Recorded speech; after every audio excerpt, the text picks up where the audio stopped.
GabenFollower. Counter-Strike 2 is a playground for developers. They made and will introduce a lot of new stuff. So let's discuss everything they already teased through the files, including pets, taunts, and so on.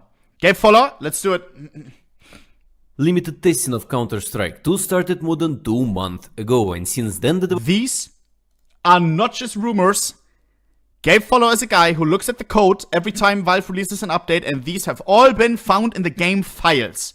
We're talking about pets, we're talking about taunts, aka Fortnite emojis. Let's get into it. developers haven't released a single major update. At the same time, CSGO ending its life cycle on the highest note possible, and despite the lack of any new gameplay content, the game still managed to achieve a previously unseen online of 1.8 million concurrent players. And Crazy. while things are pretty much fine on their own, developers decided to take a tactical break to gather momentum, complete all things related to the last major tournament, and only then slowly start to release content for Counter-Strike 2. Hey everyone, Max at the microphone again, and all visuals in this video are recorded in bootleg tools based on pieces of multiple source to games like Dota 2, Half-Life Alyx or Apache csgo. And today I'm gonna show and tell you everything I haven't mentioned before, so let's get right into it.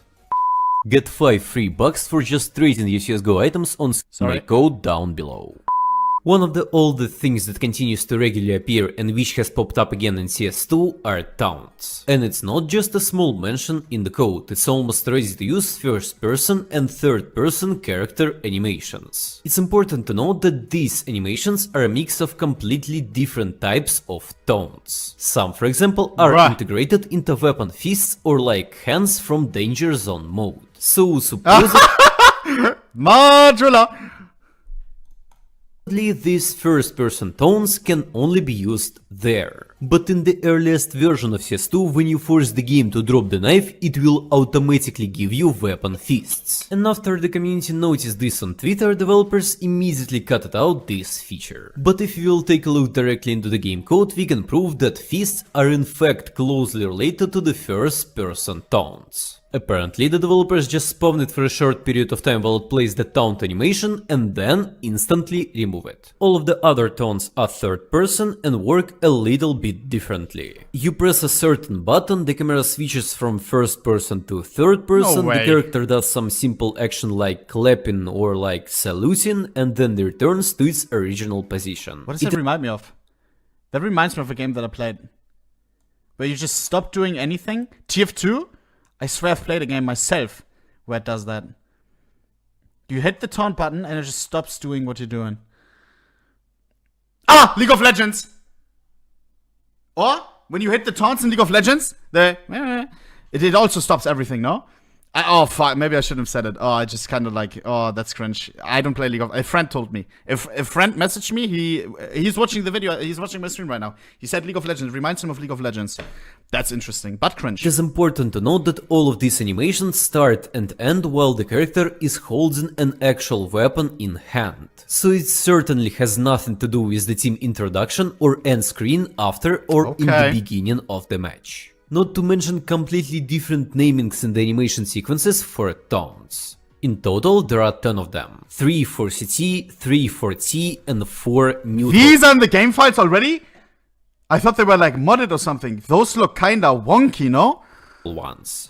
But it's not clear how and when they can be used. Most likely kinda similar to TF2, there are some threads, thumbs up, press F to pay respect and all sorts of stuff, but without Fortnite dances. And if we will take a look at the leaked CSGO source code, we will find a couple of rather interesting comments from the developers about their own code. Quote, "We always allow first-person taunts, but third-person taunts are more restricted. Need a weapon to taunt. Can't taunt while zoomed. Just hardcode the team-specific taunts for now. Do a cool third-person taunt if this weapon..." Lol. Don't let me inspect a shotgun. That's reloading. Can't taunt while zoomed, reloading. Lol, this is all like, this is code that Valve wrote, like comments. That's so interesting to me. Allows it. Obviously, that leak happened more than 6 years ago, but new taunt animations appeared only now, and apparently the developers have not changed their mind. And I think we'll see something similar to taunts from the co-op mode in Portal 2 or Team Fortress 2. What's interesting, in addition to taunts, there are a huge number of new animations for the playable. No, stop. If this one is real, I'm actually gonna snap. This is the one that I keep seeing on like TikTok and shit, and it pisses me off with some goofy ass music, man. And they're all doing it at the same time. If I get like, imagine you solo queue, right? You solo queue just like a Dust 2 game. You get 4 randoms, and they just all like in spawn, look at you and do this. Characters. For example, Bro, I swear to God, no shot. blocking punches with your fists. Previously, you could only do a weak punch or a strong punch, but now, apparently, you can also block or counter-attack your enemy. Also, What? finally, there are fully fledged swimming animations, because previously, in CSGO, instead of actually swimming, your characters seem to just run through the water. And check out these new hostage animations, where instead of wacky and all progress in the interface, you'll see a fully animated process of how your character picks up a hostage on his shoulders. Okay.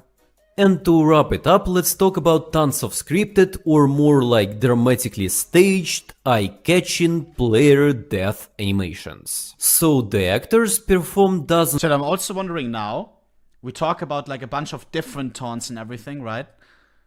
Give me 1 second.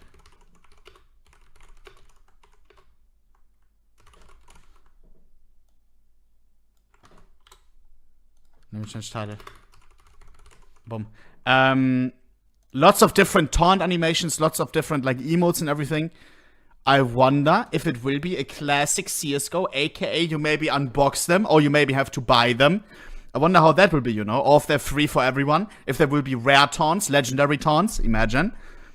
Of fall variations after being shot in all possible body parts to make it look as impactful as possible. A similar system is already used in Half-Life Alyx, where the main part of enemy death animation is a pre-recorded sequence. And at a certain point in time, the game just switches it to ragdoll, which helps to create this dramatic effect. But in theory, this may be related to the development of a mobile version of Counter-Strike 2. Because if the engine doesn't end up switching to ragdolls and the bodies remain static, this will have a great impact on optimization. I'm not sure if you can use this as an argument, but the developers completely removed scroll wheel from the CS2 inventory interface. And you can literally move your items up and down just by pressing the left mouse button, so it looks like they're trying to adapt the controls for faster movements. But we are just... Boys, imagine, bro!